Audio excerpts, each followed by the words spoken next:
నమస్తే, నా పేరు Ramesh Kadari, high court advocate, Hyderabad, Telangana.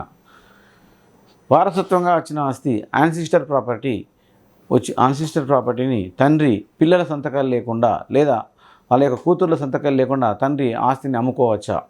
So ఇక్కడ మనకు తండ్రి ఆస్తిని అమ్ముకోవచ్చా అన్నటువంటి సందర్భంలో మనము ఈ యొక్క హిందూ సక్సెషన్ యాక్ట్ 1956 ఏం తెలియజేస్తుందంటే, యాన్సిస్టర్ ప్రాపర్టీ అన్నప్పుడు ఆ యాన్సిస్టర్ ప్రాపర్టీకి అందరూ కూడా హక్కుదారులే. తండ్రి, తల్లి, వారి యొక్క పిల్లలు, కుమారులు మరియు కుమార్తెలు అందరూ కూడా హక్కుదారులే. సో ఈ యొక్క యాన్సిస్టర్ ప్రాపర్టీ వచ్చినప్పుడు తండ్రి తన యొక్క భార్య, తన యొక్క పిల్లలు, తన యొక్క కూతురు ఉన్నప్పుడు తండ్రికి ఎంత బాగా ఉంటుంది. ఒక ఎగ్జాంపుల్, ఒక 10 ఎకరాల భూమి ఉన్నట్లయితే 10 ఎకరాల భూమిని తండ్రి అమ్మేస్తాను అంటే వీల్లేదు.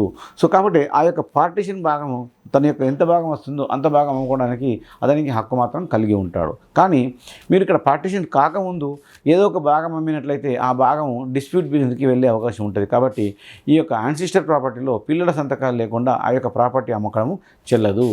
ఎందుకంటే ఒక తండ్రి చనిపోయిన తర్వాత అతని యొక్క ప్రాపర్టీ తల్లికి మరియు ఇద్దరు కుమారులు ఇద్దరు ఒకరికి, కూతురు ఇద్దరికి ఒకరికి అన్నప్పుడు 5 భాగాలు అవుతుంది. ఇద్దరు కుమారులు, ఇద్దరు కుమార్తెలు, ఒక తల్లి ఉందనుకోండి.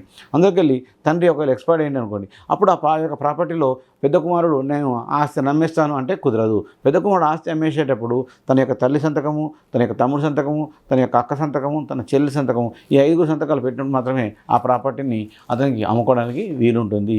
ఎందుకంటే అతనికి 5 ఎకరాలలో అతనికి వచ్చేది 2 ఎకరాలు మాత్రమే. అంటే 5 పిల్లలు అయినప్పుడు 5 భాగాలు ఎట్లా అయినారు? 2 పిల్లలు, తన్నదమ్ములు, 2 అక్క చెల్లెళ్ళు, తల్లి. ఈ 5 భాగాలు అయినప్పుడు 5 మంచికి 2 ఎకరాలు వస్తుంది. ఒక 2 ఎకరాల వరకు మాత్రమే పెద్ద కొడుకు అమ్ముకోవడానికి వీలుంటుంది.